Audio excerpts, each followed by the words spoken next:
Hey everyone, tonight we're diving into one of the most emotionally intense and politically charged stories in the Bible, the life of Jeremiah, the prophet who wouldn't quit.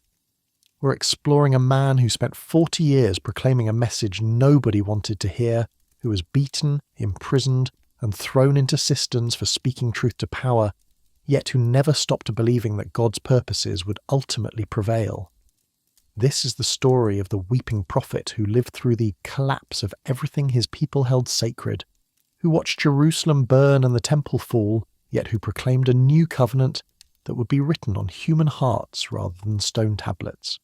From a reluctant young man in a small priestly town to the voice crying out in the wilderness of national disaster, Jeremiah's story proves that faithfulness to divine calling matters more than popular approval or immediate success. So let's journey back 2,600 years to witness how one man's uncompromising message shaped not only the fate of nations, but also our understanding of what it means to follow God when the whole world seems to be falling apart. Anathoth dozed peacefully in the Judean hills just 3 miles northeast of Jerusalem, a small priestly village where ancient traditions still held sway, and the rhythms of agricultural life provided stability that seemed immune to the political upheavals that periodically convulsed the capital city. Here, among terraced olive groves and carefully tended vineyards, the descendants of Aaron continued their hereditary service to the God of Israel, maintaining the sacrificial systems and ceremonial observances that had sustained covenant relationship between heaven and earth since Moses received the law at Mount Sinai. For Hilkiah the priest and his family, life in Anathoth represented both privilege and responsibility that connected them to the very foundations of Hebrew religious identity.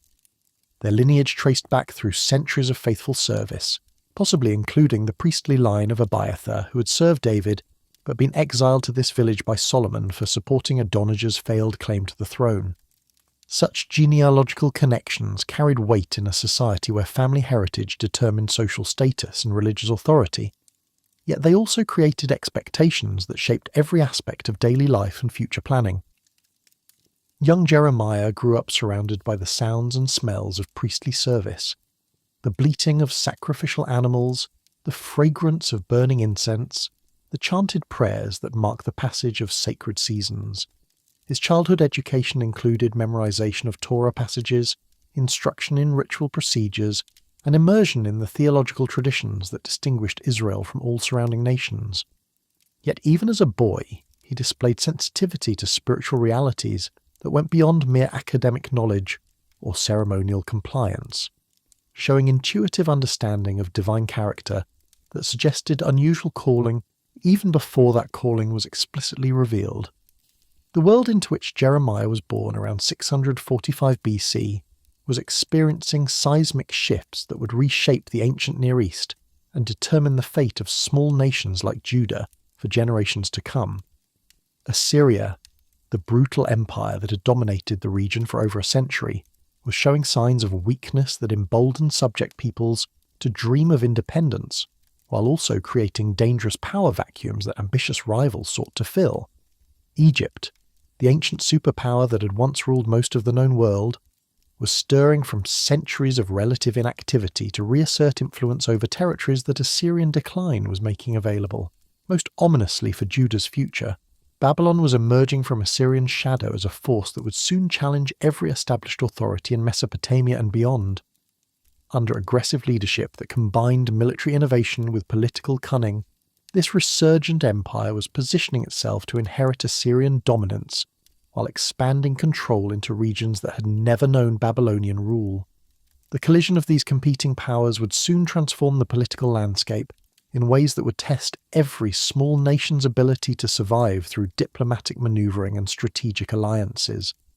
King Josiah's reign over Judah during Jeremiah's youth represented a remarkable period of religious reform and national revival that seemed to promise divine blessing and political independence for God's chosen people. This righteous monarch had initiated sweeping changes that purified worship practices, destroyed pagan shrines, and restored covenant observances that had been neglected or corrupted during previous generations. His discovery of the Book of the Law during temple renovations had sparked spiritual awakening that penetrated every level of society, creating hope that faithful obedience might secure divine protection against the international storms that were gathering on the horizon. Yet beneath the surface of official religious reform, deeper spiritual problems continued to fester within Judean society. The same people who participated enthusiastically in public ceremonies of covenant renewal often maintained private devotions to foreign gods that promised more immediate benefits than the demanding righteousness that Torah required. Economic exploitation of the poor continued despite prophetic warnings, while political leaders pursued policies based on human calculations rather than divine guidance. The revival that had transformed external appearances had not penetrated hearts that remained fundamentally unchanged in their basic orientation towards self-interest rather than covenant loyalty.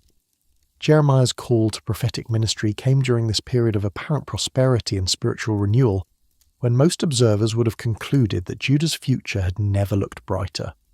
The voice that spoke to him from heaven carried authority that transcended every human category of understanding, addressing him with words that revealed divine knowledge of his destiny from before his birth. "Before I formed you in the womb, I knew you. Before you were born, I set you apart. I appointed you as a prophet to the nations." These words shattered every assumption that Jeremiah held about his future, while also revealing divine purposes that extended far beyond the comfortable boundaries of priestly service in a small village. Rather than following the expected path from ceremonial duties in Anathoth to possible advancement within the temple hierarchy in Jerusalem, he was being called to proclaim divine messages to entire nations whose responses would determine the course of international history. The magnitude of this commission was overwhelming for a young man whose experience had been limited to the narrow confines of rural, religious observance. His immediate response revealed both the humility and the terror that characterized his initial reaction to divine calling.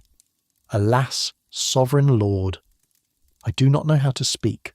I am too young." These words expressed genuine assessment of his inadequacy for the task, while also reflecting the natural human tendency to focus on personal limitations rather than divine enablement. At perhaps 20 years of age, Jeremiah possessed neither the life experience nor the public recognition that seemed necessary for effective ministry to kings and nations whose decisions would affect millions of lives. Divine reassurance that followed his protest addressed both the practical concerns and the deeper fears that made prophetic calling seem impossible for someone of his youth and inexperience. "Do not say, 'I am too young,'" came the response that both acknowledged his concerns and dismissed them as irrelevant to divine purposes. "You must go to everyone I send you to, and say whatever I command you. Do not be afraid of them, for I am with you, and will rescue you." The promise of divine presence and protection carried enormous significance for someone whose ministry would soon bring him into conflict with the most powerful people in Judean society. Kings who viewed prophetic criticism as threats to royal authority, priests whose comfortable positions depended on maintaining popular approval, and false prophets whose prosperity came from telling people what they wanted to hear, would all become his enemies as he proclaimed messages that challenged their interests and exposed their failures. Only divine protection could sustain someone who would spend decades opposing the religious and political establishment of his own nation. The symbolic action that followed God's verbal commissioning provided tangible confirmation of divine authority, while also preparing Jeremiah for the specific nature of the ministry that lay ahead. Then the Lord reached out his hand and touched my mouth and said to me, "I have put my words in your mouth." This physical contact between divine and human reality created a permanent transformation that would make Jeremiah's voice the vehicle for divine communication, regardless of his personal feelings or preferences about the messages he was commanded to deliver. The scope of authority that accompanied this commissioning was breathtaking in its implications for both Jeremiah's personal life and the international political situation that was developing throughout the ancient Near East. "See, today I appoint you over nations and kingdoms to uproot and tear down, to destroy and overthrow, to build and to plant." These words established prophetic authority that transcended normal political boundaries, while also revealing the dual nature of divine judgment that destroys corrupted structures in order to create opportunities for renewed faithfulness and blessing. two visions that immediately followed Jeremiah's commissioning provided specific content for the ministry that would dominate the rest of his life, while also establishing symbolic frameworks that would guide his understanding of divine purposes during decades of apparent failure and opposition. The first vision was deceptively simple. "What do you see, Jeremiah?" "I see the branch of an almond tree," he replied, using Hebrew terminology that would prove crucial for understanding the message that God intended to communicate through this everyday image. Divine interpretation of the almond branch vision revealed layers of meaning that connected agricultural observations to theological realities about divine character and purposes. "You have seen correctly, for I am watching to see that my word is fulfilled," God explained, employing a wordplay between almond, shaked, and watching, shocked, that emphasized divine vigilance over prophetic predictions. Like the almond tree that bloomed earlier than other trees and was therefore watched carefully as a sign of coming spring, God was watching over his word to ensure that every prediction would be fulfilled exactly as promised. The second vision was more ominous in its implications, presenting imagery that foreshadowed the international catastrophe that would soon engulf Judah and surrounding nations. "What do you see?" God asked again. "I see a pot that is boiling," Jeremiah answered, "and it is tilting away from the north." This image of a boiling cauldron about to spill its scalding contents southward provided a perfect metaphor for the military and political forces that were gathering in Mesopotamia and would soon pour down into the Levant with devastating consequences for every nation in their path. Divine explanation of the boiling pot vision made explicit the connection between international politics and divine judgment that would dominate Jeremiah's prophetic ministry for the next 4 decades. "From the north disaster will be poured out on all who live in the land," God declared, using language that connected Babylonian military campaigns to divine purposes for punishing covenant unfaithfulness. "I will pronounce my judgments on my people because of their wickedness in forsaking me, in burning incense to other gods, and in worshipping what their hands have made." The theological framework that emerged from these commissioning visions established principles that would guide Jeremiah's understanding of divine justice and mercy throughout his ministry, even when immediate circumstances seemed to contradict divine promises or delay their fulfillment. God was not absent from international affairs, but was actively working through the rise and fall of empires to accomplish purposes that transcended merely political calculations. The destruction that was coming upon Judah was not arbitrary divine wrath, but necessary judgment against covenant violations that had corrupted every aspect of national life. Personal costs of accepting prophetic calling began to manifest themselves immediately as Jeremiah's new role created isolation from family and community relationships that had previously provided identity and security. The messages he was commanded to proclaim challenged popular assumptions about divine protection and national destiny that most people preferred not to question. While his youth made his claims to prophetic authority seem presumptuous to those who expected such revelations to come through established religious leaders, family relationships became particularly strained as Jeremiah's prophetic ministry developed in directions that seemed to threaten the comfortable priestly traditions that had sustained their household for generations. His proclamation of coming judgment upon the temple and its ceremonies appeared to undermine the very foundations of priestly authority and economic security, while his criticism of religious leaders included implicit challenges to the competence and faithfulness of his own relatives who served in similar capacities. Social ostracism that accompanied his unpopular message created loneliness that would characterize the rest of Jeremiah's life, as he found himself increasingly separated from normal human relationships by the demands of his prophetic calling. The divine prohibition against marriage that would later be imposed upon him was preceded by growing isolation from friends and neighbours, who found his message too disturbing to tolerate in normal social settings. Celebrations and festivals that had once provided joy and community connection became reminders of his alienation from people who preferred denial to the painful process of confronting their spiritual condition. Yet even as human relationships became sources of pain rather than comfort, Jeremiah's relationship with God deepened through the intimate communion that characterizes authentic prophetic ministry. The same divine presence that commissioned him for difficult service also sustained him through the emotional and spiritual challenges that such service created, providing strength and wisdom that exceeded his natural capabilities while also offering comfort that transcended human understanding. His prayers and complaints to God, which would later be recorded as some of the most honest and emotionally raw passages in Scripture, began during this early period as he learned to find in divine fellowship the support that human relationships could no longer provide. The stage was set for a ministry that would span 4 decades of national crisis and personal suffering, as the young man from Anathoth prepared to become the voice of divine warning in a generation that preferred comfortable lies to disturbing truth. His reluctant acceptance of prophetic calling had committed him to a path that would bring him into conflict with every centre of power in Judean society, while also positioning him to witness the fulfilment of divine purposes that would reshape both his nation and the ancient world.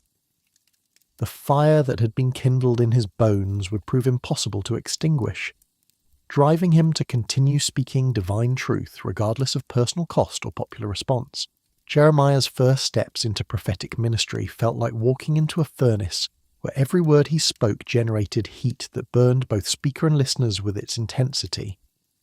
Gone were the comfortable days when his greatest concern was memorizing ritual procedures or understanding the finer points of ceremonial law. Now he found himself driven by an inner compulsion that made silence impossible, even when speaking brought ridicule, hostility, and increasingly dangerous opposition from those whose comfortable assumptions his message challenged. Standing in Jerusalem's crowded temple courts, where merchants hawked doves for sacrifice, and pilgrims from throughout Judah came seeking divine blessing, this young prophet from Anathoth began proclaiming truths that shattered illusions about national security and religious authenticity. His voice, strengthened by divine touch, but still betraying youth that made his claim seem presumptuous, carried across stone courtyards messages that struck like lightning bolts into the complacent hearts of people who had mistaken external religious observance for genuine covenant relationship.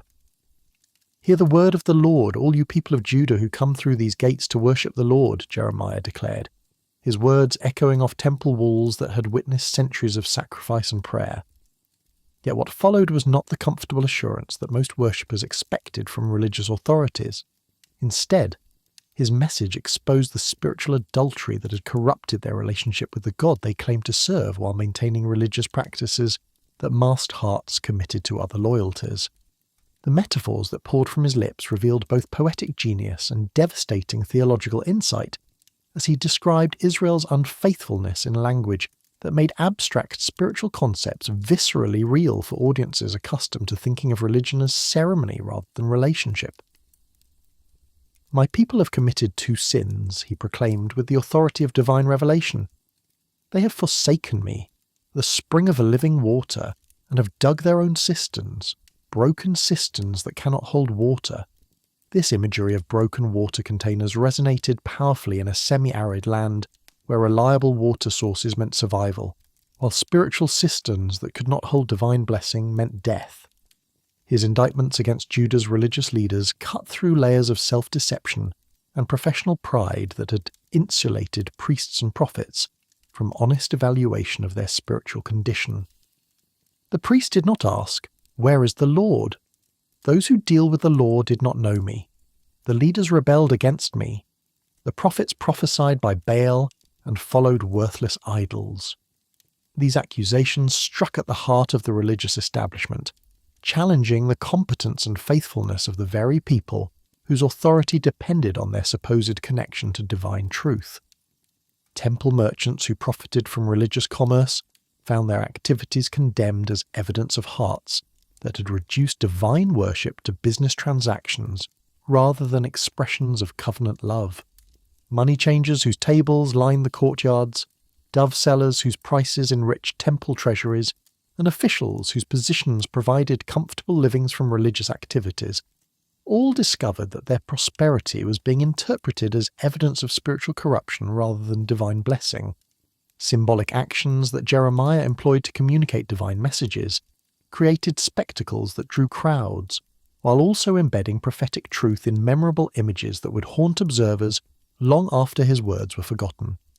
Ancient Near Eastern prophets had always used dramatic demonstrations to reinforce verbal proclamations, but Jeremiah's symbolic acts possessed creativity and emotional power that made them uniquely effective tools for penetrating defensive barriers that audiences erected against unwelcome messages.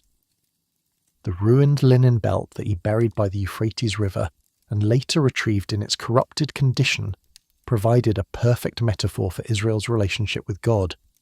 Just as the belt had been designed for close contact with the body, but had become useless through burial in foreign soil, so God's chosen people had been created for intimate fellowship with their Creator, but had become spiritually worthless through contamination with pagan influences. When Jeremiah displayed the rotted fabric before temple crowds, the visual impact reinforced his verbal message about the consequences of spiritual unfaithfulness in ways that purely oral communication could never achieve. The shattered pottery jar that he broke before horrified witnesses in the valley of Ben Hinnom created shockwaves that rippled through Jerusalem society as people grasped the implications of his dramatic demonstration. This is what the Lord Almighty says: I will smash this nation and this city just as this potter's jar is smashed and cannot be repaired, he declared as fragments of clay scattered across ground that had witnessed child sacrifice and other abominations that had contaminated the holy city. The finality of broken pottery that could never be restored to its original condition provided unmistakable imagery about divine judgment that could not be reversed through human efforts at religious reform. Opposition to Jeremiah's ministry intensified as his messages penetrated deeper into the comfortable delusions that sustained both religious and political leadership in their resistance to costly obedience. False prophets whose popularity depended on promising peace and prosperity found their credibility challenged by someone whose divine authority was becoming increasingly difficult to deny, despite his youth and lack of official position within the established religious hierarchy. Hananiah and other prophets who proclaimed divine blessing upon Judah's political alliances and military preparations represented a competing prophetic tradition that offered hope without demanding the painful process of genuine repentance. Their messages resonated with natural human desire for encouragement and security, making Jeremiah's calls for mourning and submission seem unnecessarily harsh or even treasonous. The theological conflict between true and false prophecy created confusion among sincere believers, while also providing convenient excuses for those who preferred optimistic predictions to demanding divine requirements. Personal attacks against Jeremiah's character and competence became common, as his opponents sought to discredit his message by undermining his credibility as a reliable spokesperson for divine truth. His youth was cited as evidence of inexperience that made his claims to prophetic authority presumptuous, while his unmarried status was interpreted as evidence of emotional instability or spiritual deficiency that disqualified him from providing guidance to families and communities. His priestly background was simultaneously used against him. Some dismissed him as merely a country priest overstepping his proper boundaries, while others accused him of betraying his own family's religious traditions. Family relationships that had once provided emotional support and social identity became sources of additional pain, as Jeremiah's prophetic ministry created conflicts with relatives whose own positions within the priestly establishment were threatened by his criticisms of religious leadership. His brothers and cousins found themselves caught between family loyalty and professional self-interest, as his growing reputation as a troublemaker affected their own standing within the temple hierarchy. The conspiracy that developed among his own family members in Anathoth revealed how completely his prophetic calling had isolated him from natural sources of comfort and protection. Even your brothers, your own family, even they have betrayed you. They have raised a loud cry against you. Do not trust them, though they speak well of you, God warned, preparing Jeremiah for the discovery that those who should have been his strongest supporters had become his most dangerous enemies. Divine prohibitions that gradually restricted Jeremiah's participation in normal social activities created additional isolation that made his ministry increasingly lonely and psychologically demanding. The command not to marry or have children was particularly devastating for someone whose culture valued family relationships as essential components of meaningful life. "You must not marry and have sons or daughters in this place," God declared, using Jeremiah's celibacy as a living symbol of the coming destruction that would make normal family life impossible for an entire generation. Wedding celebrations and funeral observances that had once provided community connection and emotional release were forbidden to him as divine signs of the social collapse that would soon eliminate such gatherings from Judean society.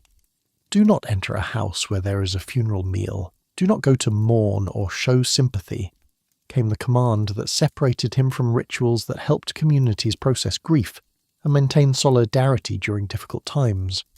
Similarly, "Do not enter a house where there is feasting and sit down to eat and drink," removed him from celebrations that normally strengthened social bonds and provided relief from daily burdens. These restrictions created a form of living death, as Jeremiah was forced to exist on the margins of society, observing but not participating in the human relationships and community activities that made life meaningful for his contemporaries. His isolation served as a prophetic sign that warned of coming judgment, while also preparing him for the emotional and spiritual challenges that would characterize his ministry during the decades of national crisis that lay ahead. Internal struggles that accompanied Jeremiah's acceptance of prophetic calling created psychological pressures that found expression in prayers and complaints that revealed both his humanity and his growing spiritual maturity. Unlike other prophetic books that focus primarily on messages delivered to the people, Jeremiah's prophecies include extensive records of his personal conversations with God that expose the emotional cost of faithful ministry, while also demonstrating the kind of intimate relationship with the divine that sustains authentic prophetic service. "You deceived me, Lord, and I was deceived. You overpowered me and prevailed," he would later pray in moments of despair when the burden of his calling seemed unbearable. These words reveal the reality that divine calling often feels like divine coercion to those who experience it, as human preferences and natural desires are overridden by spiritual compulsions that make obedience both necessary and painful. Yet even in his complaints, Jeremiah acknowledged the inner fire that made silence impossible regardless of external pressures or personal suffering. "If I say, I will not mention his word or speak any more in his name, his word is in my heart like a fire shut up in my bones. I am weary of holding it in. Indeed, I cannot." This description of divine compulsion captures the experience of authentic prophetic ministry, where human will become secondary to divine purpose, and where speaking uncomfortable truth becomes as involuntary as breathing. Public responses to Jeremiah's ministry ranged from grudging respect for his obvious sincerity to violent hostility from those whose interests were threatened by his message. Some listeners were moved to genuine repentance as his words penetrated defensive barriers and exposed spiritual conditions that they had been avoiding or denying.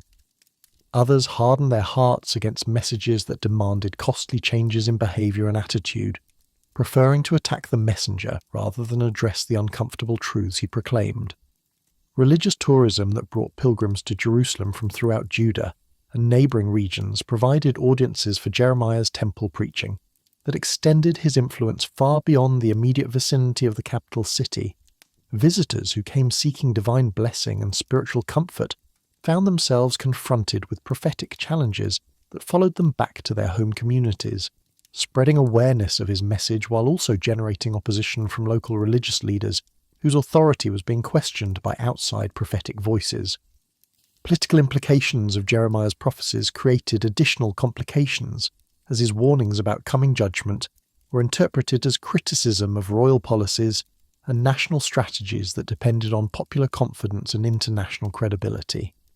Kings and court officials who were pursuing diplomatic and military solutions to external threats found their efforts undermined by prophetic predictions of inevitable defeat and destruction that encouraged defeatism and discouraged the kind of national unity that successful resistance required.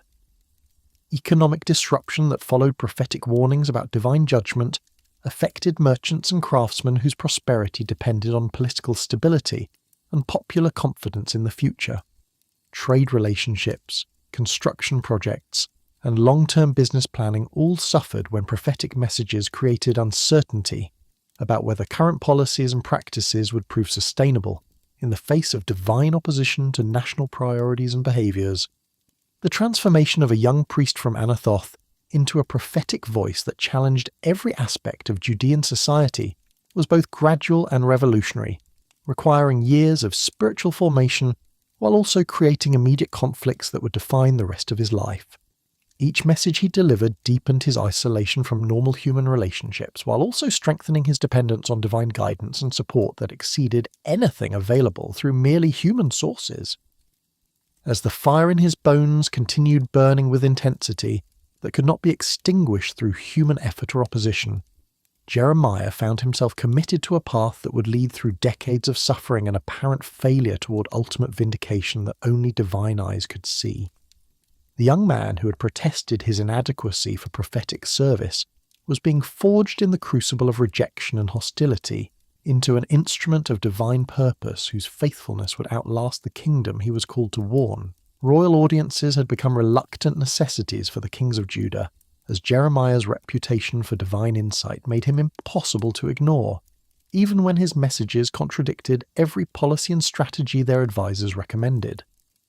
Palace corridors that had once echoed with confident planning for military campaigns and diplomatic alliances now witnessed tense confrontations between prophetic truth and political expediency, as monarchs found themselves face to face with a man whose words carried authority that transcended human rank and royal prerogative. King Josiah's final years were marked by the growing tension between his religious reforms and the international realities that were reshaping the ancient Near East with bewildering speed.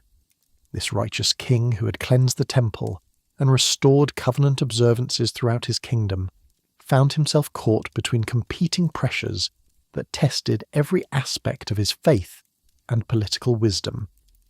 Egypt's resurgent power under Pharaoh Necho II was challenging Assyrian control over the vital trade routes that connected Africa with Asia, while Babylonian ambitions under Nebuchadnezzar's father were creating new power dynamics that would soon engulf every small nation in their struggle for regional dominance.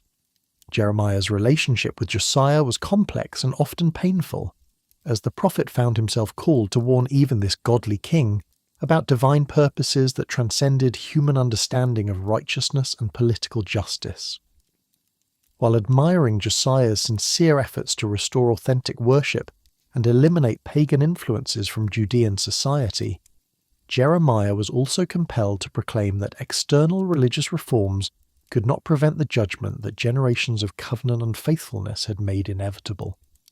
The tragedy at Megiddo in 609 BC, where Josiah was killed while attempting to prevent Egyptian forces from reinforcing Assyrian resistance to Babylonian expansion, fulfilled prophetic warnings while also devastating the hopes of those who had believed that righteous leadership could secure divine protection for God's chosen people. Jeremiah's grief over this unnecessary death was genuine and profound, as he witnessed the destruction of a king whose heart had been genuinely committed to covenant faithfulness, despite the political miscalculations that cost him his life. Jehoahaz's brief 3-month reign provided a preview of the spiritual and political disasters that would characterize the kingdom's final decades. As this son of Josiah immediately abandoned his father's religious reforms in favor of policies that pleased powerful court factions, more interested in personal advancement than covenant obedience. Pharaoh Necho's deposition of Jehoahaz and installation of his brother Jehoiakim as a puppet ruler demonstrated how completely Judah's independence had been compromised by the international power struggles that were reshaping the region. Jehoiakim's character represented everything that Jeremiah had been called to oppose throughout his prophetic ministry: arrogance that masked spiritual emptiness, luxury that ignored the suffering of common people, and political opportunism that sacrificed divine principles for temporary advantages. This king, who built elaborate palaces while his subjects faced economic hardship, became the target of some of Jeremiah's most scathing prophetic denunciations, as the prophet exposed the moral bankruptcy that characterized royal leadership during one of the most critical periods in Judean history. Woe to him who builds his palace by unrighteousness, his upper rooms by injustice, making his own people work for nothing, not paying them for their labour, Jeremiah proclaimed in direct challenge to Jehoiakim's construction projects that demonstrated concern for personal comfort rather than national welfare. Does it make you a king to have more and more cedar? Did not your father have food and drink? He did what was right and just, so all went well with him. He defended the cause of the poor and needy, and so all went well. Is that not what it means to know me? Royal responses to such prophetic criticism revealed the growing desperation of leaders who found themselves caught between divine demands and international pressures that seemed to make faithful obedience politically impossible. Jehoiakim's attempts to silence Jeremiah through intimidation and imprisonment demonstrated both his awareness of the prophet's influence and his inability to refute the substance of prophetic accusations against his character and policies. The burning of Jeremiah's scroll by Jehoiakim in his winter palace provided one of the most dramatic demonstrations of royal rebellion against divine authority recorded in Scripture. As the king's scribe read aloud the written prophecies that Jeremiah had dictated to Baruch, Jehoiakim systematically cut off sections of the scroll with his knife and threw them into the fire, demonstrating contempt for divine warning that exceeded even pagan rulers' respect for prophetic literature. Yet the king and all his attendants who heard all these words showed no fear, nor did they tear their clothes, the biblical account records, emphasizing the spiritual insensitivity that had hardened hearts against divine appeal. Elnathan, Delaiah, and Gemariah pleaded with the king not to burn the scroll, recognizing both the sacrilege involved and the dangerous precedent such actions would establish. But their concerns were dismissed by a monarch whose pride had overcome whatever religious sensibilities his upbringing might have provided. Divine response to this royal sacrilege was swift and comprehensive, as God commanded Jeremiah to reproduce the destroyed scroll with additional content that specifically addressed Jehoiakim's rebellion. Take another scroll and write on it all the words that were on the first scroll, which Jehoiakim king of Judah burned up. Came the instruction that demonstrated divine determination to preserve prophetic truth regardless of human opposition. And tell Jehoiakim king of Judah, this is what the Lord says. You burned that scroll and said, why did you write on it that the king of Babylon will certainly come and destroy this land and wipe from it both man and beast? 3 double quotes. Zedekiah's reign represented the final tragic chapter in Judah's political independence, as this weak and indecisive king found himself torn between competing factions whose conflicting advice reflected fundamental disagreements about how to respond to Babylonian pressure. His secret consultations with Jeremiah revealed both genuine desire for divine guidance and pathetic inability to act upon prophetic counsel when it contradicted the expectations of powerful advisors whose support was essential for maintaining royal authority. Prison conditions that Jeremiah endured during various periods of his ministry provided stark testimony to the physical dangers that accompanied faithful prophetic service in a hostile political environment. The stocks at the Benjamin Gate, where he was confined by Pashur the priest, created public humiliation, while also providing platforms for continued prophetic proclamation that reached audiences who might never have heard his message under normal circumstances. When Pashur released him from the stocks, Jeremiah said to him, "The Lord's name for you is not Pashur, but terror on every side. For this is what the Lord says, I will make you a terror to yourself and to all your friends. With your own eyes you will see them fall by the sword of their enemies," the prophet declared, demonstrating that imprisonment had strengthened rather than weakened his resolve to proclaim divine truth, regardless of personal consequences. Underground dungeons and house arrests that followed his increasingly bold prophecies tested both his physical endurance and his emotional stability, as years of confinement took their toll on health and spirit. Yet even from prison cells, Jeremiah continued his ministry through visitors who carried his messages to the outside world, while also bringing reports of political and military developments that confirmed the accuracy of his predictions about coming judgment. Personal conversations with God that sustained Jeremiah through these periods of suffering and imprisonment revealed both the intimacy of his relationship with the divine and the honest, emotional processing that characterized authentic spiritual maturity. His complaints and protests, rather than demonstrating lack of faith, showed the kind of trust that allows for complete honesty in divine presence without fear of rejection or punishment for expressing human feelings and frustrations. You deceived me, Lord, and I was deceived. You overpowered me and prevailed. I am ridiculed all day long. Everyone mocks me, he prayed during one particularly difficult period, his words revealing the psychological toll that years of rejection and persecution had created. Whenever I speak, I cry out proclaiming violence and destruction. So the word of the Lord has brought me insult and reproach all day long. Yet these same prayers also reveal the divine compulsion that made abandoning his prophetic calling impossible, despite the suffering it created. But if I say, I will not mention his word or speak any more in his name, his word is in my heart like a fire shut up in my bones. I am weary of holding it in. Indeed I cannot, he continued, acknowledging the internal pressure that overrode personal preferences and made silence impossible regardless of external consequences. Spiritual warfare that characterized Jeremiah's confrontations with false prophets exposed the theological battles that lay beneath political and social conflicts, as competing claims to divine authority created confusion among sincere believers while also providing convenient cover for those who preferred comfortable lies to demanding truth. Hananiah's public challenge to Jeremiah's prophecy of extended Babylonian domination represented more than mere disagreement about political developments. It was a fundamental conflict between true and false prophecy that would be resolved only through the test of time and fulfillment. Listen, Hananiah, the Lord has not sent you, yet you have persuaded this nation to trust in lies. Therefore this is what the Lord says, I am about to remove you from the face of the earth. This very year you're going to die, because you have preached rebellion against the Lord, Jeremiah declared, in response to Hananiah's prediction that Babylonian power would be broken within 2 years. The death of Hananiah, exactly as Jeremiah had predicted, provided dramatic confirmation of divine authority that silenced some critics while hardening others in their resistance to prophetic truth. Temple confrontations that brought Jeremiah into direct conflict with the priestly establishment created theological crises that forced everyone involved to choose between institutional loyalty and divine truth.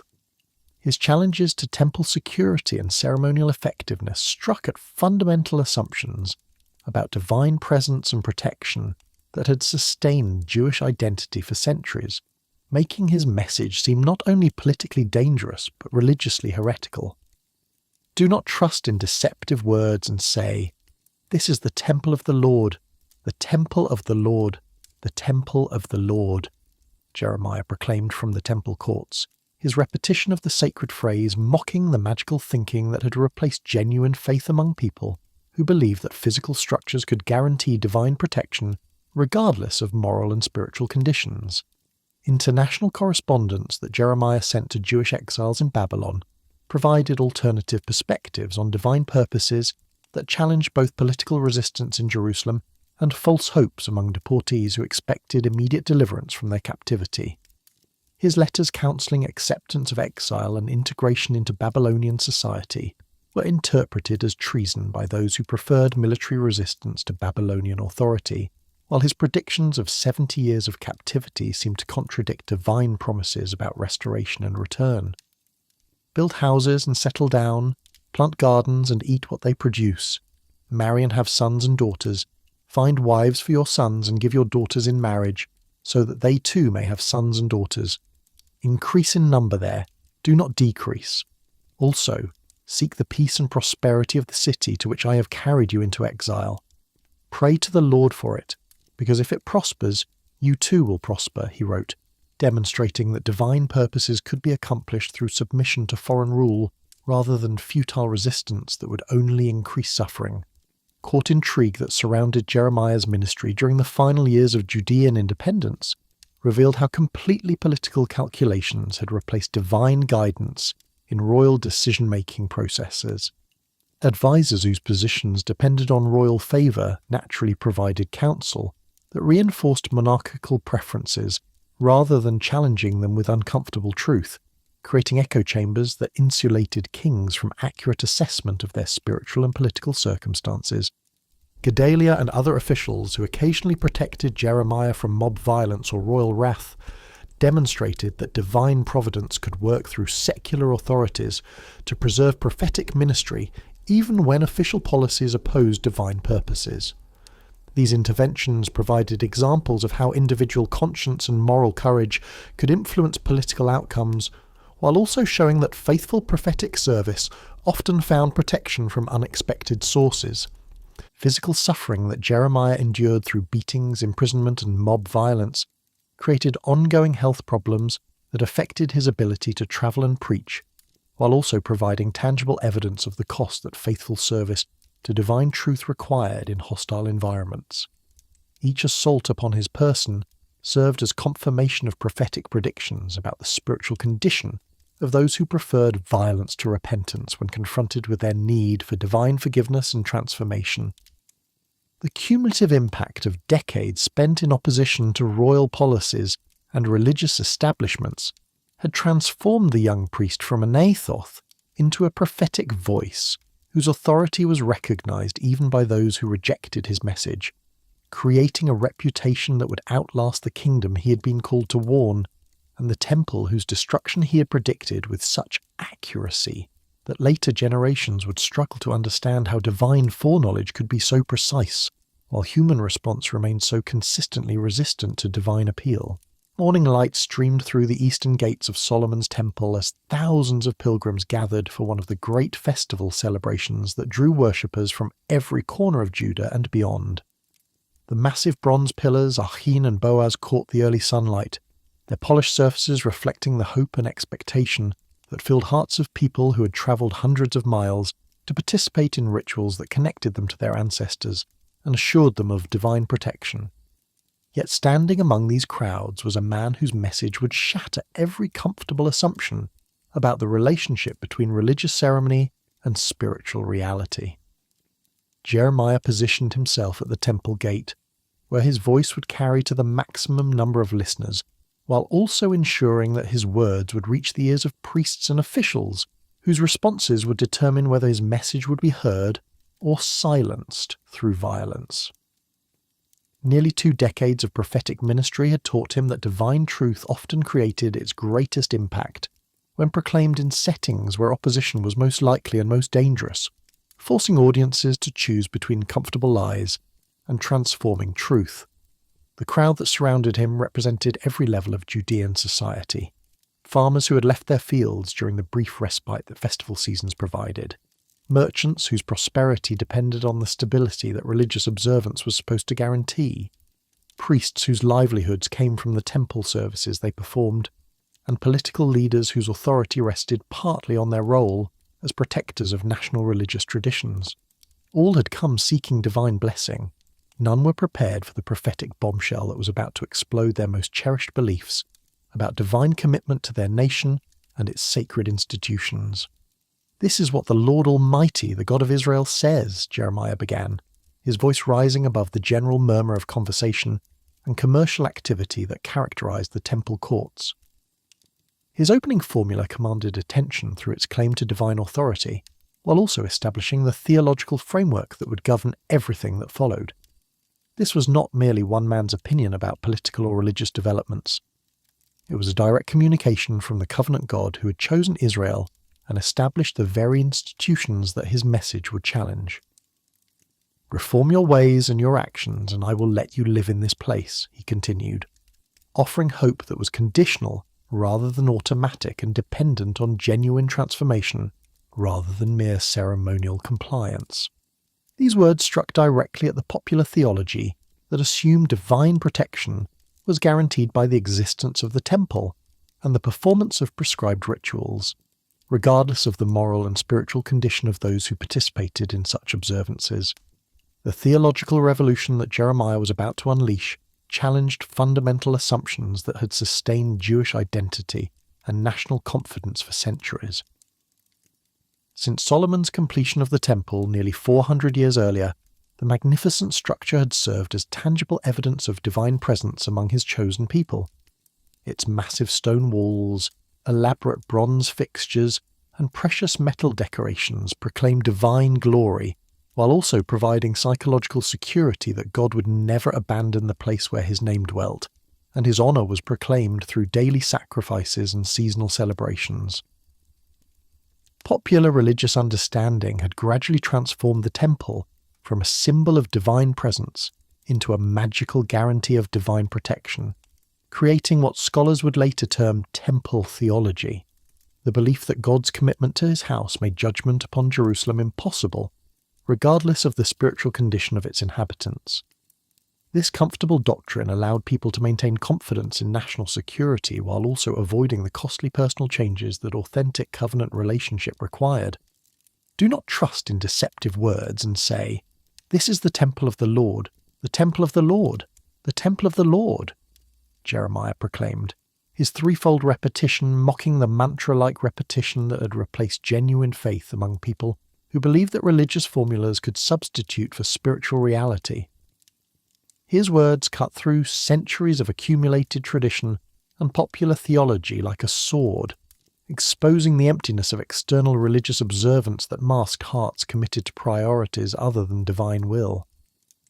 The reference to Shiloh that followed this opening salvo provided historical precedent that should have terrified every listener who understood the implications of Jeremiah's comparison. Shiloh had been the first permanent location of the tabernacle after Israel's conquest of the Promised Land, the sacred site where Samuel had ministered and where the Ark of the Covenant had resided for generations. Yet divine judgment upon the corruption of Eli's sons had resulted in the destruction of Shiloh and the capture of the Ark by Philistine enemies, demonstrating that no physical location was so sacred that divine presence could not be withdrawn when spiritual conditions warranted such action. "Go now to the place in Shiloh where I first made a dwelling for my name, and see what I did to it because of the wickedness of my people Israel," Jeremiah declared, his words creating connections between past divine judgment and present spiritual conditions that made his audience deeply uncomfortable. Archaeological excavations would later confirm that Shiloh had indeed been destroyed and abandoned, providing tangible evidence that divine presence was conditional rather than automatic, and that sacred places could become ruins when their purpose was corrupted through human unfaithfulness. The litany of sins that Jeremiah enumerated revealed how completely covenant obligations had been abandoned in favour of religious practices that maintained external appearances while allowing internal corruption to flourish unchecked. Will you steal and murder, commit adultery and perjury, burn incense to Baal and follow other gods you have not known, and then come and stand before me in this house, which bears my name, and say, "We are safe to do all these detestable things"? His rhetorical questions expose the moral schizophrenia that characterized people who compartmentalize religious and ethical behavior as if divine requirements applied only to ceremonial activities rather than all aspects of life. The accusation that they had made God's house a den of robbers would later be echoed by Jesus during his own temple cleansing, demonstrating the persistent human tendency to corrupt religious institutions through selfish interests that prioritize personal benefit over divine glory. Jeremiah's use of this phrase connected moral corruption with religious hypocrisy, suggesting that temple worship had become a cover for unethical behaviour rather than a means of spiritual transformation that would eliminate such practices. Crowd reaction to these accusations was immediate and hostile, as people who had come seeking religious comfort found themselves confronted with prophetic demands that challenged every aspect of their comfortable religious assumptions. Priests whose positions depended on temple ceremonies were particularly outraged by suggestions that divine presence might be withdrawn from the institution that provided their identity and income. Political leaders who used religious nationalism to maintain popular support recognized the threat that Jeremiah's message posed to their authority and credibility. "You must die," voices began shouting from the crowd, their words reflecting both theological outrage and political calculation, as various groups recognized the implications of Jeremiah's message for their own interests and security. Religious authorities who had invested their lives in temple service could not accept suggestions that their work was worthless, or even counterproductive, while common people whose national identity was bound up with temple worship found such ideas threatening to everything that gave their lives meaning and purpose. The mob psychology that began to dominate the situation transformed religious disagreement into physical threat, as emotional reactions overcame rational consideration of prophetic claims. Jeremiah found himself surrounded by hostile faces whose anger was fueled by fear of having their most cherished beliefs exposed as inadequate or false. The same religious passion that should have led to humble examination of spiritual condition was being directed toward eliminating the messenger, whose words created such uncomfortable self-awareness. Temple police and priestly officials who moved to arrest Jeremiah represented institutional responses to prophetic challenges that threatened established religious and political structures. Their actions were motivated not merely by personal animosity, but by recognition that allowing such messages to continue would undermine the foundations of social order and national confidence that depended on popular faith in divine protection through traditional religious observances.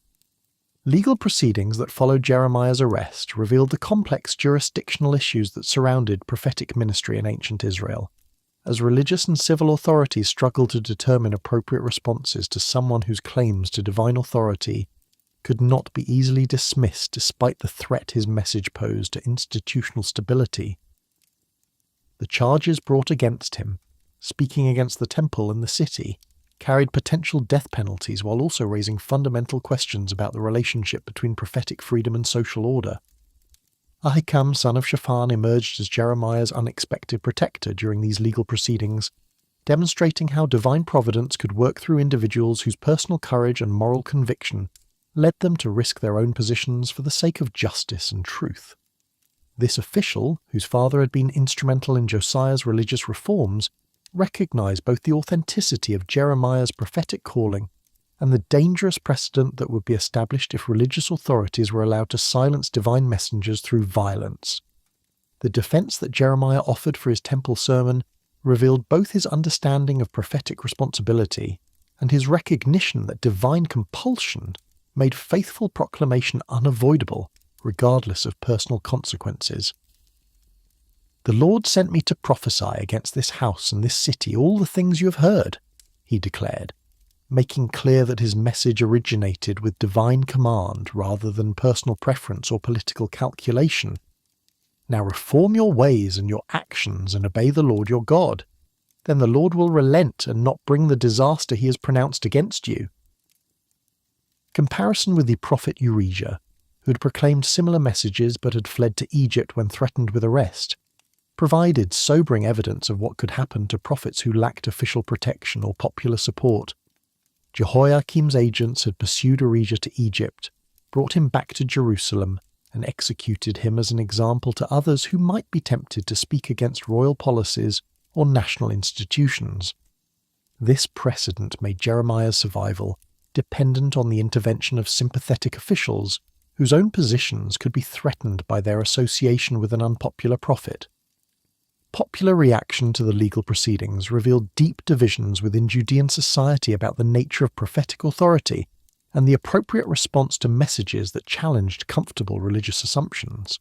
Some recognized the authenticity of Jeremiah's divine calling and supported his right to proclaim whatever messages God had given him, while others viewed his temple sermon as treasonous attack upon national institutions that deserved protection from such destructive criticism. The precedent of Micah of Moresheth, who had prophesied during Hezekiah's reign that Jerusalem and the temple would be destroyed, provided historical justification for allowing prophetic criticism of sacred institutions without resorting to violence against divine messengers. Did Hezekiah, king of Judah, or anyone else in Judah put him to death? The defenders asked. Did not Hezekiah fear the Lord and seek his favour? And did not the Lord relent so that he did not bring the disaster he pronounced against them? Religious establishment responses to this historical precedent revealed their awareness that silencing Jeremiah through violence would establish dangerous patterns that could eventually undermine prophetic ministry altogether. Yet their reluctance to accept his message created ongoing tension between institutional self-preservation and divine authority that would characterize the remainder of his ministry as he continued proclaiming truths that threatened comfortable religious assumptions. International implications of Jeremiah's temple sermon extended beyond domestic religious debates to affect relationships with neighbouring nations who viewed Jerusalem's temple as evidence of divine protection for the Jewish people.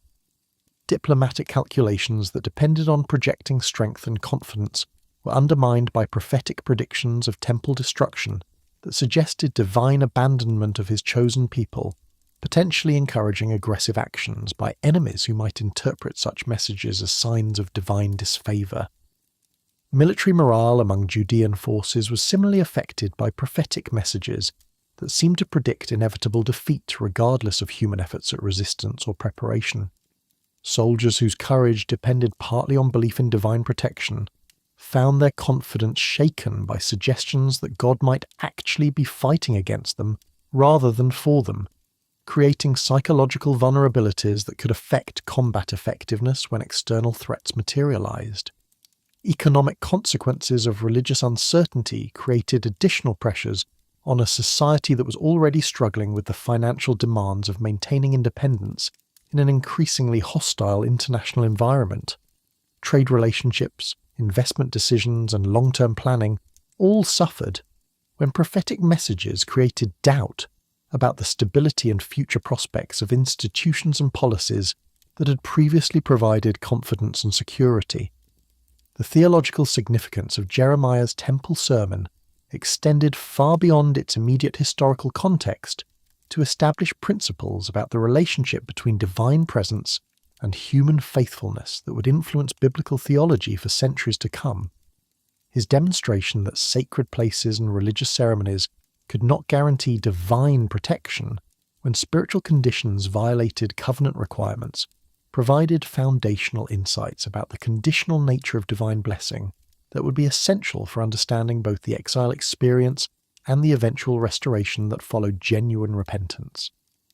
Personal cost that Jeremiah paid for his bold confrontation with popular religious assumptions included not only immediate physical danger, but also long-term isolation from religious communities whose identity was threatened by his message.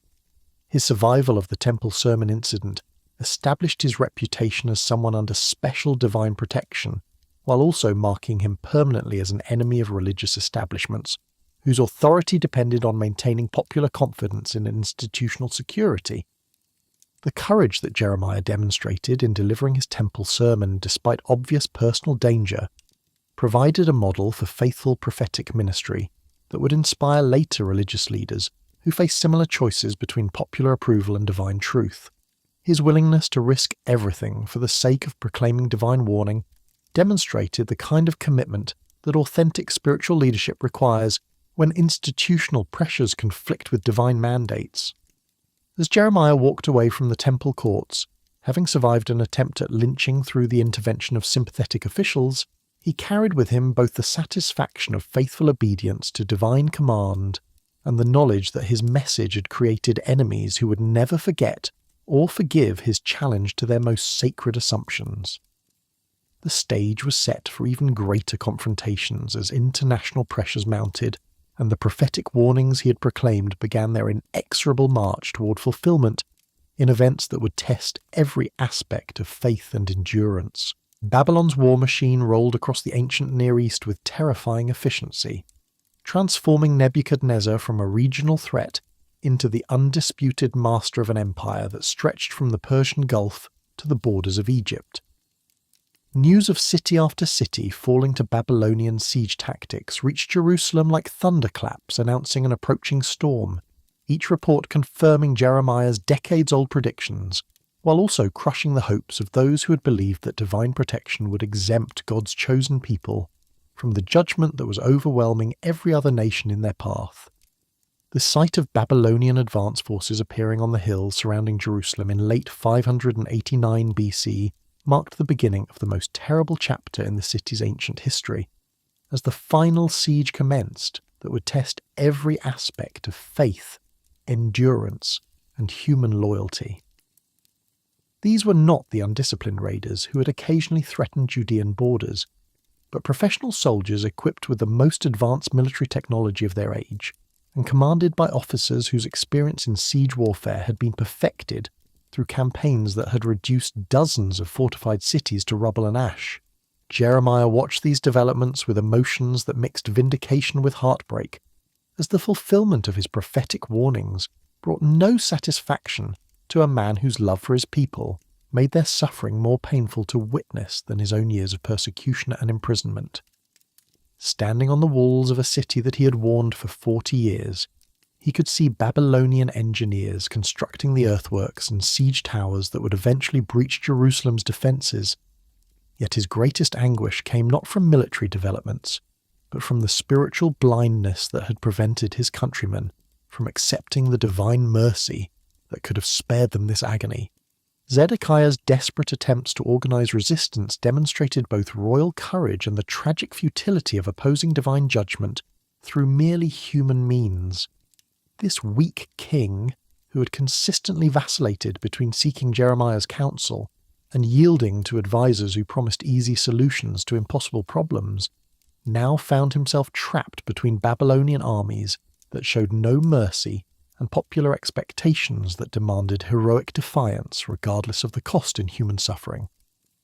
The psychological warfare that accompanied Babylonian siege tactics was designed to break civilian morale long before military action became necessary, as the mere sight of enemy forces surrounding the city created panic among people who had never experienced prolonged military threat. Stories of what had happened to other cities that had resisted Babylonian authority circulated through Jerusalem's streets like poison, describing atrocities and deportations that made surrender seem preferable to the alternatives that successful siege might produce. Yet even in these desperate circumstances, Jeremiah's message remained constant and increasingly unpopular as he continued advocating surrender as the only path to survival for Jerusalem's population. His public proclamations that resistance was futile and that divine will favoured Babylonian victory were interpreted as treason by those who believed that religious and political loyalty required supporting military efforts regardless of their prospects for success. This is what the Lord says: "Whoever stays in this city will die by the sword, famine or plague, but whoever goes over to the Babylonians will live. They will escape with their lives. They will live." Jeremiah declared in the hearing of soldiers whose courage depended partly on belief that their cause was divinely blessed. His words created exactly the kind of defeatist sentiment that military leaders considered most dangerous to defensive morale, making his continued freedom seem incompatible with successful resistance to Babylonian pressure. Military officials who demanded Jeremiah's execution as a traitor represented legitimate concerns about the impact that prophetic messages were having on civilian and military morale during the most critical period of the siege. "This man should be put to death," they argued to King Zedekiah. "He is discouraging the soldiers who are left in this city, as well as all the people, by the things he is saying to them. This man is not seeking the good of these people, but their ruin." Zedekiah's response to these demands revealed both his recognition of Jeremiah's prophetic authority and his political weakness in the face of pressure from advisors whose support was essential for maintaining royal control during the crisis. "He is in your hands," the king replied, effectively abandoning the prophet to whatever fate his enemies might devise, while also avoiding direct responsibility for actions that his conscience warned him were wrong. The cistern into which Jeremiah was lowered represented one of the most treacherous forms of execution available to his enemies, as it provided the appearance of avoiding direct murder while ensuring death through exposure and starvation in conditions that were designed to break both body and spirit. These underground water storage facilities, carved from solid rock and accessible only through narrow openings at ground level, became tombs for prisoners whose offence was considered too serious for simple imprisonment, but whose execution might create political complications for those responsible. Sinking into the mud at the bottom of the empty cistern, Jeremiah experienced the kind of abandonment and despair that had characterized his entire prophetic ministry, yet intensified now by physical conditions that seemed to offer no hope of escape or rescue. The darkness that surrounded him was complete, the walls too smooth and high for climbing, and the opening far above his head might as well have been on another planet for all the possibility it offered of reaching safety through his own efforts. Ebed-Melech the Ethiopian emerged as an unlikely hero during this crisis, demonstrating the kind of moral courage that divine providence often uses to accomplish purposes that exceed human understanding or expectation. This foreign court official, whose position as a eunuch might have made him particularly sensitive to the suffering of those who existed on the margins of society, risked his own career and possibly his life by appealing directly to King Zedekiah for permission to rescue the prophet from certain death. "My lord the king," Ebed-Melech declared with boldness that exceeded what his position might normally have allowed, "these men have acted wickedly in all they have done to Jeremiah the prophet. They have thrown him into a cistern, where he will starve to death when there is no longer any bread in the city." His intervention demonstrated how divine justice could work through unexpected agents whose ethnic background and social position made them unlikely candidates for influencing royal policy during a national crisis. Royal permission to rescue Jeremiah from the cistern revealed Zedekiah's continuing recognition of prophetic authority, despite his inability to act consistently upon prophetic counsel. The king's provision of 30 men to assist in the rescue operation indicated both the physical difficulty of extracting someone from such a deep, underground chamber, and his desire to ensure that the mission would succeed, despite whatever opposition it might encounter from those who had ordered the prophet's imprisonment. The careful attention that Ebed-Melech showed to Jeremiah's physical condition during the rescue demonstrated compassion that went beyond mere duty or political calculation. His provision of old rags and worn-out clothes to cushion the ropes that would lift Jeremiah from the cistern showed understanding of how prolonged exposure to dampness and cold would have weakened the prophet's body and made him vulnerable to injury during the extraction process. Jeremiah's emergence from the cistern marked another miraculous preservation that confirmed divine protection while also providing opportunity for continued prophetic ministry during the final months of Jerusalem's independence. His survival of what should have been certain death created additional evidence of supernatural authority that made his subsequent messages even more difficult for skeptics to dismiss, while also demonstrating divine faithfulness to those who maintain obedience despite impossible circumstances. Secret meetings between Jeremiah and Zedekiah during the final stages of the siege revealed both the king's desperate need for divine guidance and his tragic inability to act upon prophetic counsel when it conflicted with political pressures that seemed to make faithful obedience impossible. These clandestine consultations took place in palace chambers, where royal weakness could be hidden from advisers whose confidence was essential for maintaining military morale and civilian cooperation. "I am afraid of the Jews who have gone over to the Babylonians," Zedekiah confided to Jeremiah during one of these private conversations, revealing the psychological pressures that were undermining his ability to make decisions based on divine guidance rather than human calculation. "The Babylonians may hand me over to them, and they will mistreat me." His fears about personal safety prevented him from accepting prophetic counsel that promised preservation through surrender, but required the kind of moral courage that his character could not sustain. Jeremiah's response to royal fears demonstrated both pastoral compassion and prophetic integrity as he sought to provide encouragement while also maintaining fidelity to divine truth, regardless of its impact on human comfort or political convenience. "They will not hand you over," he assured the king. "Obey the Lord by doing what I tell you. Then it will go well with you, and your life will be spared." Yet he also made clear the consequences of continued resistance. "But if you refuse to surrender, this is what the Lord has revealed to me. All the women left in the palace of the king of Judah will be brought out to the officials of the king of Babylon." Famine conditions within Jerusalem during the extended siege created suffering that tested every aspect of human endurance and moral commitment, as food supplies dwindled and desperate people resorted to measures that violated fundamental social and religious taboos. The cannibalism that developed during the siege's final months represented the complete breakdown of civilized behavior under pressures that reduced human beings to their most basic survival instincts, fulfilling prophetic warnings about the consequences of covenant unfaithfulness in ways that exceeded even the darkest predictions. Social order collapsed as traditional hierarchies and relationships were destroyed by the desperate competition for resources that became matters of life and death. Wealthy families who had lived in luxury found themselves reduced to begging, while positions of authority meant nothing when there was nothing left to distribute, among those who looked to leaders for protection and provision. The city that had once been called the joy of the whole earth was becoming a charnel house, where death was more common than life. Psychological trauma that accompanied these physical hardships created spiritual crises that challenged every assumption about divine justice and covenant promises.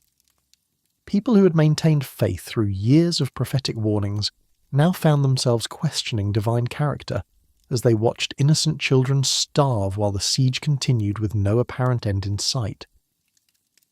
The theological explanations that had sustained them through earlier difficulties seemed inadequate when confronted with suffering that exceeded human capacity to understand or endure.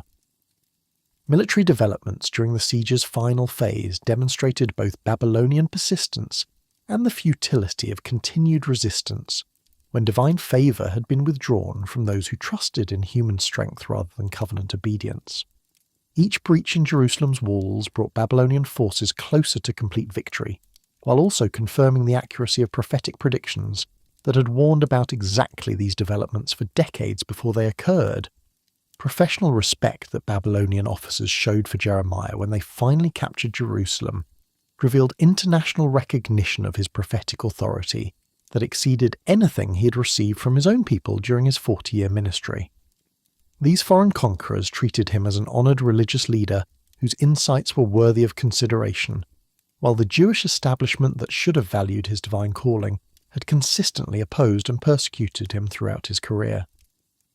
Nebuchadnezzar's personal orders regarding Jeremiah's treatment demonstrated how divine providence could work through pagan rulers to protect faithful servants whose own countrymen had sought their destruction.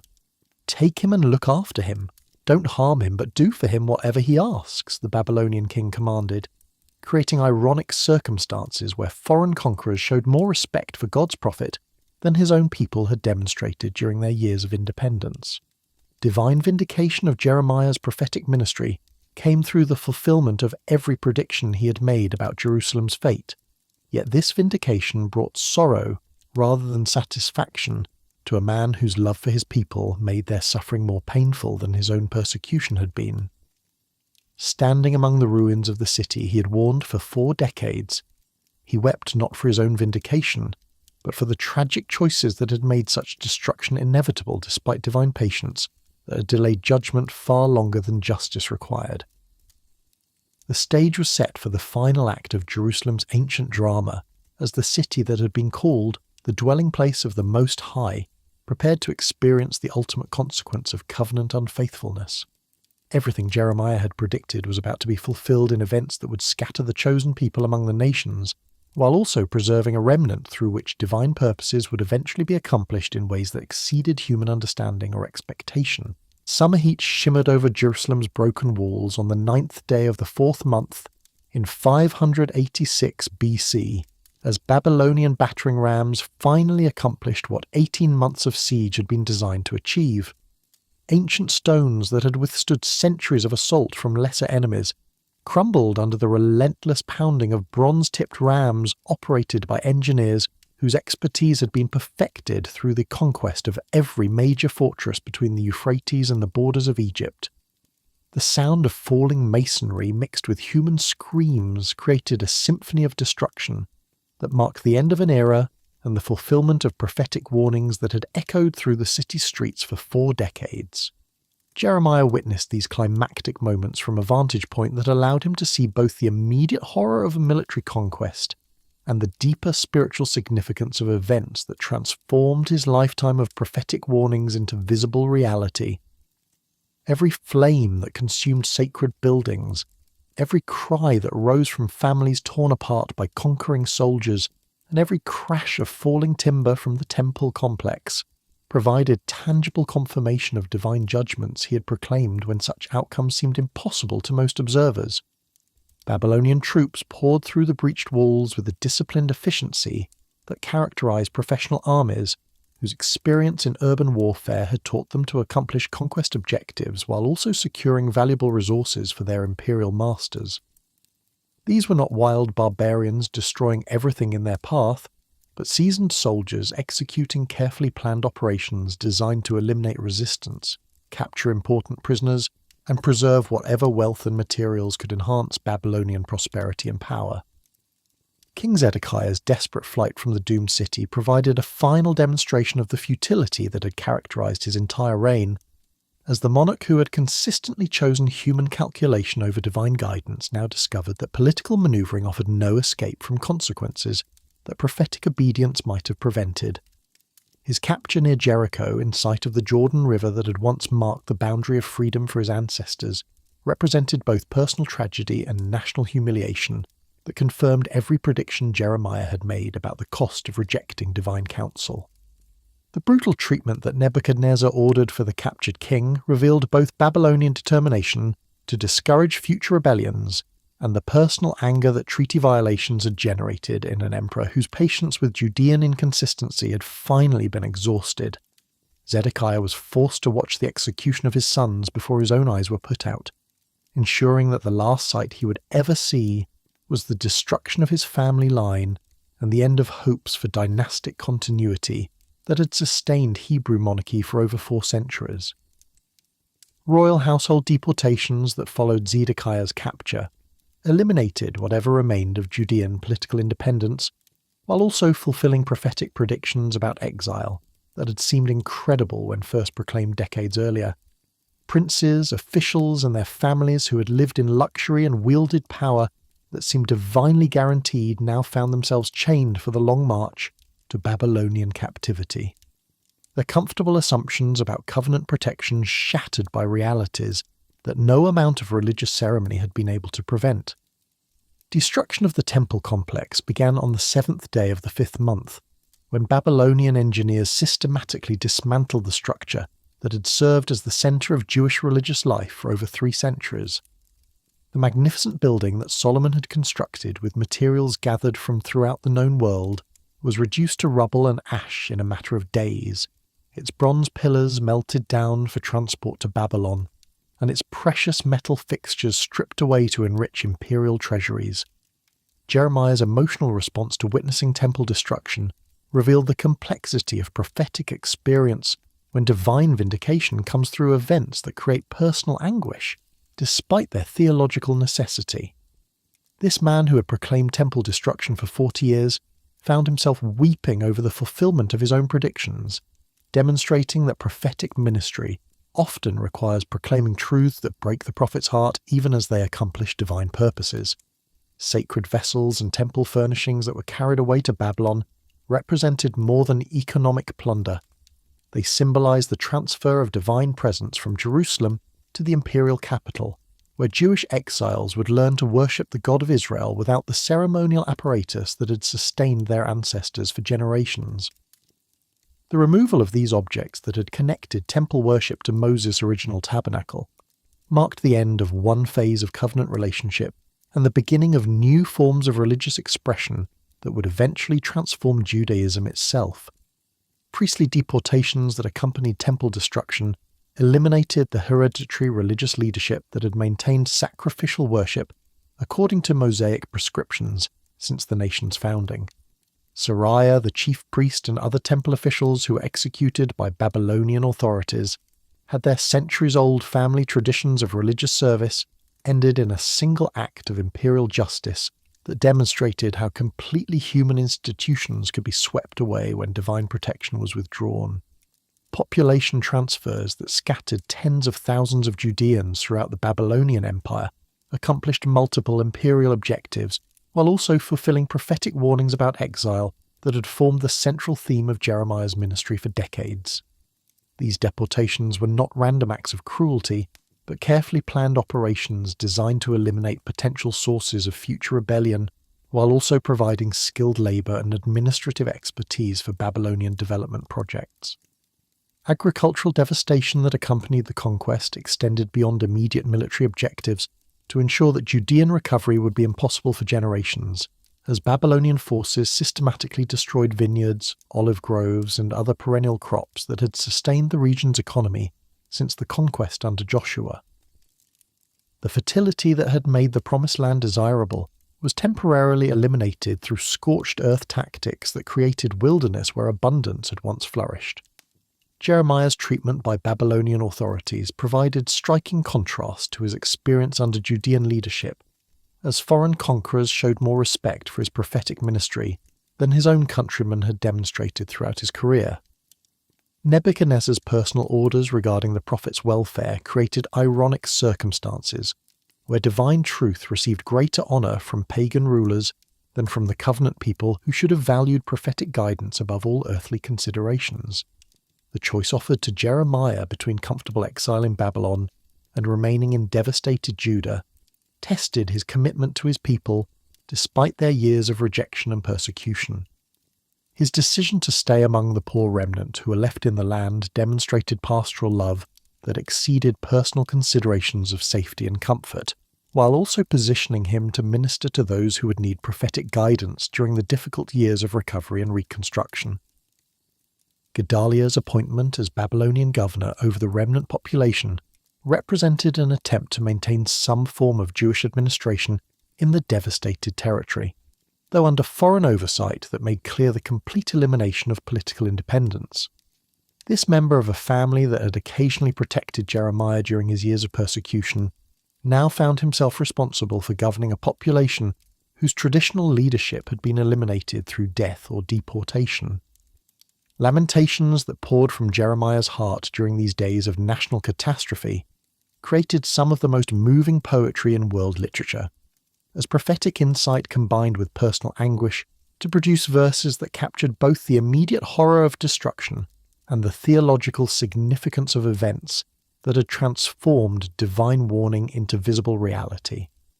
These acrostic poems that followed the Hebrew alphabet provided structure for grief that otherwise might have been too overwhelming for artistic expression. How deserted lies the city once so full of people. How like a widow is she, who once was great among the nations. The opening words of Lamentations established themes of abandonment and loss that would resonate through centuries of Jewish experience while also providing vocabulary for understanding how divine judgment could coexist with divine love. The feminine imagery that portrayed Jerusalem as a bereaved woman created emotional connections that made abstract theological concepts viscerally real for readers who had experienced similar losses. Theological wrestling that characterized these poetic laments revealed both the intellectual and emotional challenges that divine judgment created for those who had proclaimed its necessity, while also loving those who would suffer its consequences. "The Lord is righteous, yet I rebelled against his command," Jeremiah acknowledged, maintaining faith in divine justice, while also accepting responsibility for human failure that had made such judgment inevitable. Archaeological evidence that would later confirm the thorough destruction of Jerusalem during this period provided tangible testimony to the accuracy of biblical accounts and the severity of Babylonian military action. Destruction layers containing ashes, broken pottery, and collapsed buildings demonstrated that the devastation was complete and systematic rather than limited to specific targets, while also showing that recovery would require generations rather than years. International reactions to Jerusalem's fall sent shockwaves throughout the ancient Near East, as other small nations recognized that Babylonian power was now effectively unchallenged, and that their own independence would depend entirely on imperial favor rather than military resistance or diplomatic maneuvering. The destruction of God's chosen city created theological questions for other peoples who had assumed that covenant relationship provided immunity from human conquest. Economic consequences of Judean devastation affected trade networks throughout the region, as routes that had connected Egypt with Mesopotamia through Palestinian corridors were disrupted by population displacement and infrastructure destruction. Commercial relationships that had sustained international commerce for centuries required renegotiation and redirection around territories that could no longer provide the stability and security that long-distance trade required.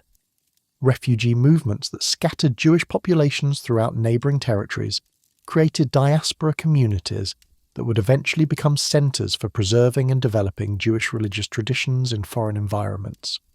These displaced communities faced the challenge of maintaining covenant identity without access to temple worship or traditional social structures, forcing innovations in religious practice that would transform Judaism into a portable faith capable of surviving in any cultural context.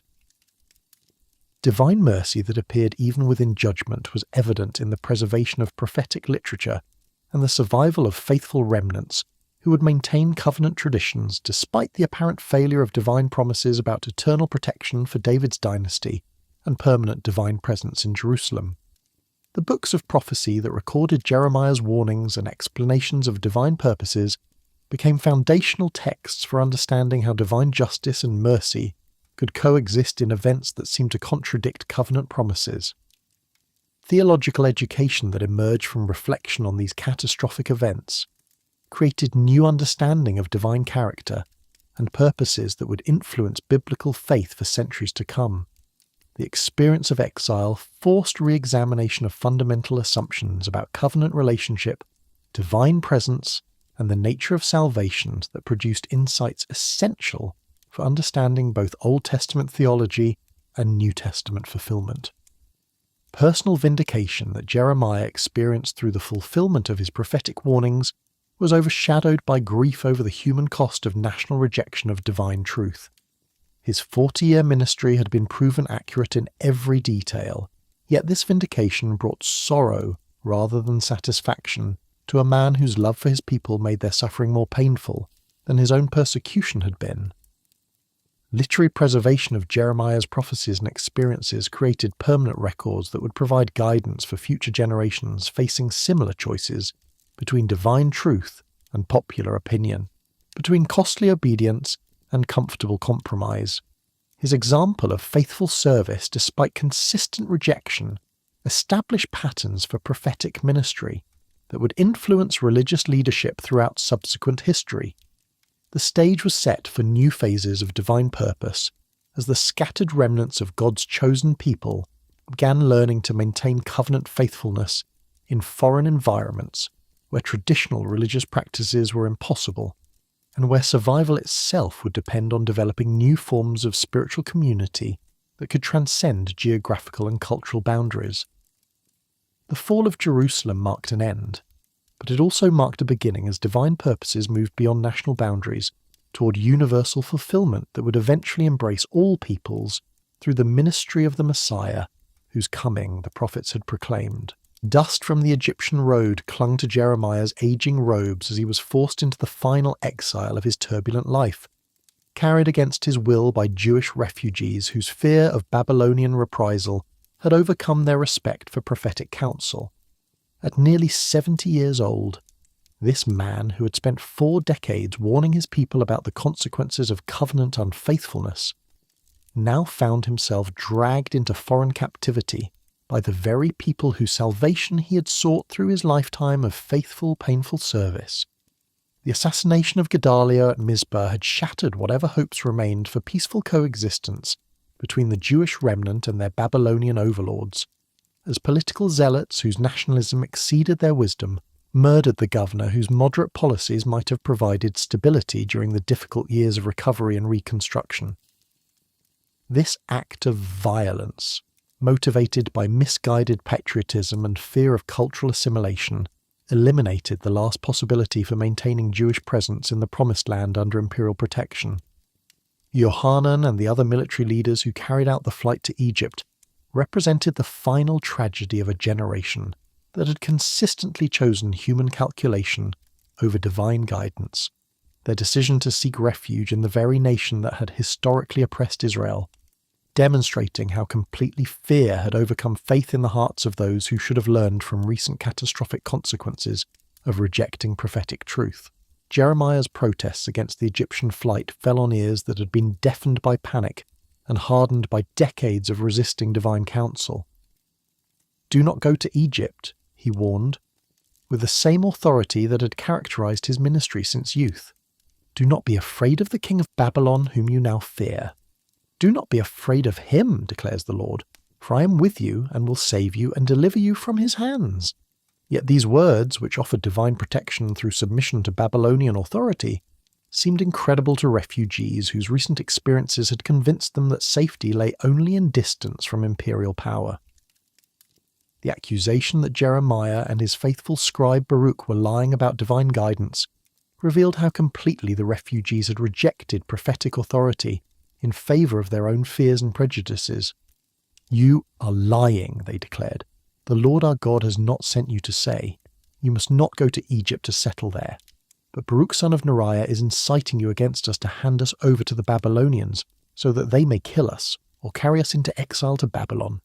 Tahpanhes, the Egyptian border fortress where the refugees established their new community, became the unlikely setting for the final chapters of Jeremiah's prophetic ministry as he continued proclaiming divine truth to people whose capacity for spiritual learning seemed to have been exhausted by their traumatic experiences of siege, conquest, and displacement. This ancient city, which had served as a gateway between Africa and Asia for centuries, now witnessed the last recorded messages of a prophet whose words would outlive every empire and kingdom that had opposed his ministry. Egyptian religious practices that the Jewish refugees quickly adopted provided heartbreaking evidence of how little they had learned from the national disasters that had resulted from similar covenant violations in their homeland. Within months of arriving in Egypt, the survivors of Jerusalem's destruction were participating in worship of pagan deities and engaging in religious syncretism that repeated the same spiritual adultery that had brought divine judgment upon Judah. Women who burned incense to the Queen of Heaven and made cakes for foreign goddesses demonstrated particular devotion to religious practices that directly violated the covenant obligations their ancestors had accepted at Mount Sinai. Their theological justification for such behaviour revealed twisted thinking that attributed their recent sufferings to abandoning pagan worship, rather than to the covenant unfaithfulness that prophetic ministry had consistently identified as the source of divine judgment. "We will certainly do everything we said we would," these women declared in direct defiance of prophetic warnings.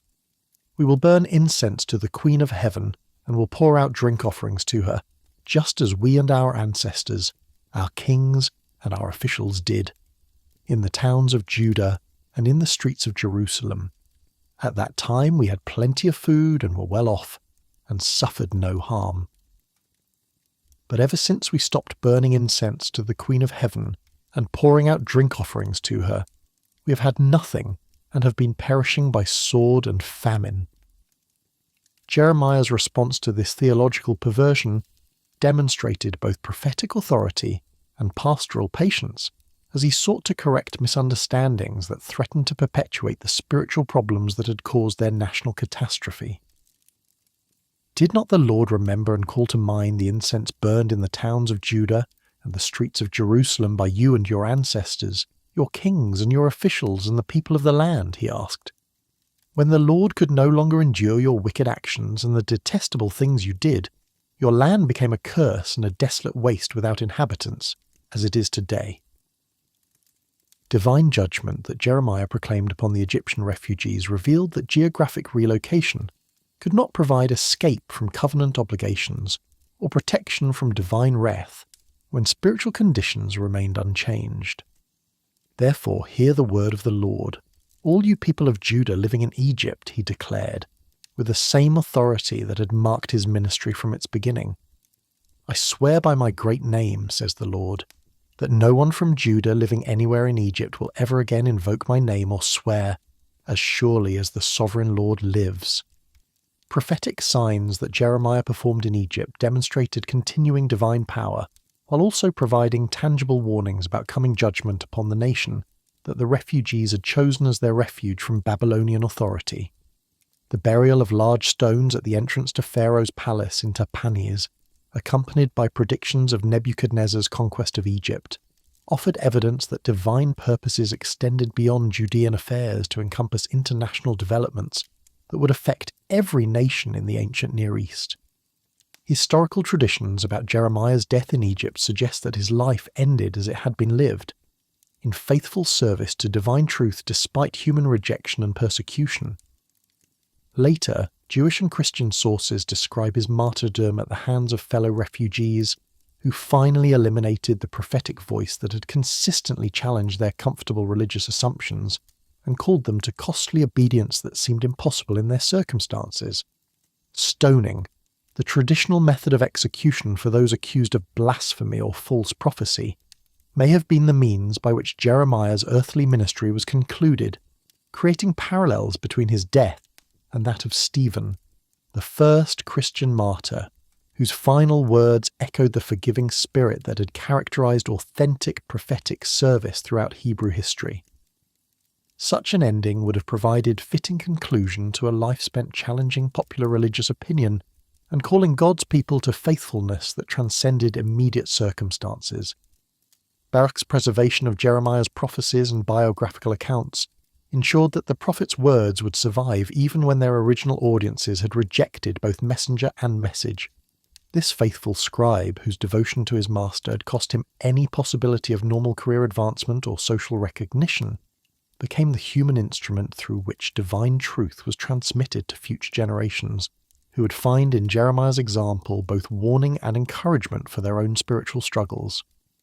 Literary influence that Jeremiah's writings exercised upon subsequent biblical authors demonstrated the enduring power of prophetic truth to shape theological understanding across centuries and cultural boundaries. Ezekiel's ministry among Babylonian exiles showed clear dependence on Jeremianic themes and imagery, while Daniel's prayers for national restoration reflected theological categories that had been established through the weeping prophet's interpretation of divine judgment and mercy. New Testament quotations of Jeremiah's prophecies, particularly his promise of a new covenant written on human hearts, rather than stone tablets, revealed how his ministry had anticipated the most fundamental aspects of Christian salvation and spiritual transformation. Jesus' cleansing of the temple, with its reference to making God's house a den of robbers, directly echoed Jeremianic criticism of religious hypocrisy that substituted ceremonial observance for genuine spiritual transformation. Covenant theology that emerged from reflection on Jeremiah's ministry provided foundational insights for understanding how divine purposes could be accomplished through apparent failure, and how divine faithfulness could be maintained even when human faithfulness proved inadequate. His prophecy of a new covenant that would be not like the covenant I made with their ancestors offered hope for restored relationship with God based on internal transformation rather than external compliance with religious regulations. "The days are coming," declares the Lord, "when I will make a new covenant with the people of Israel and with the people of Judah. It will not be like the covenant I made with their ancestors, when I took them by the hand to lead them out of Egypt, because they broke my covenant, though I was a husband to them," Jeremiah had proclaimed during the dark days of siege and conquest. "This is the covenant I will make with the people of Israel after that time," declares the Lord. "I will put my law in their minds and write it on their hearts. I will be their God, and they will be my people." Messianic implications of Jeremiah's ministry became clear only in retrospect, as his experience of rejection, suffering, and apparent failure provided prophetic preview of the greater prophet, whose ministry would similarly challenge religious establishments, and whose message would be rejected by those who should have been most receptive to divine truth. The suffering servant whose own people did not receive him found anticipation in the weeping prophet whose 40-year ministry had been characterized by consistent rejection despite obvious divine authentication. International influence of Jeremianic prophecy extended far beyond Jewish communities to affect understanding of divine justice and mercy throughout cultures that encountered biblical literature. His demonstration that national pride and religious ceremony could not protect covenant violators from divine judgment provided universal principles about the relationship between divine character and human behavior that transcended ethnic and cultural boundaries. Theological education that resulted from studying Jeremiah's life and ministry created insights about prophetic calling, spiritual warfare, and faithful endurance that influenced religious leadership throughout subsequent history. His example of maintaining obedience despite emotional cost, continuing ministry despite physical danger, and trusting divine purposes despite apparent failure established patterns for faithful service that would guide religious leaders through every generation. Pastoral dimensions of Jeremiah's ministry, particularly his honest prayers and emotional transparency in dealing with divine calling, provided models for spiritual authenticity that allowed for human struggle while maintaining divine authority. His complaints, protests, and moments of despair demonstrated that prophetic ministry was compatible with normal human emotions, while also showing how such emotions could be processed through intimate relationship with God rather than denial or spiritual pretense. Psychological insights that emerged from analysing Jeremiah's experience contributed to understanding of how divine calling interacts with human personality and how spiritual maturity develops through processes that often involve suffering, rejection, and apparent failure. His transformation from reluctant young priest to seasoned prophetic voice illustrated how divine purposes can be accomplished through people whose natural inclinations might seem inconsistent with their eventual roles in divine plan. Contemporary relevance of Jeremiah's ministry appeared most clearly in his demonstration that speaking truth to power requires courage that transcends personal safety and popularity, while also showing that faithful proclamation of divine truth may not produce immediate results, but will ultimately accomplish divine purposes regardless of human response. His example encouraged later generations of religious leaders who faced similar choices between prophetic integrity and social acceptance. Educational institutions that preserved and studied Jeremianic literature ensured that his theological insights and practical wisdom would remain available for future generations facing similar challenges in maintaining faithful witness in hostile environments.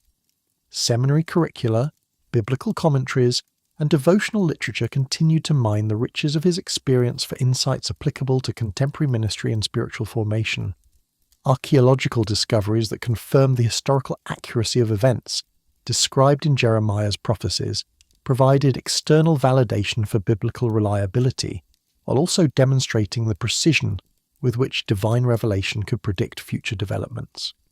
Destruction layers in Jerusalem, Babylonian records of deportations, and evidence of the thoroughness of 6th century devastation all corroborated prophetic claims about divine judgment and historical fulfillment.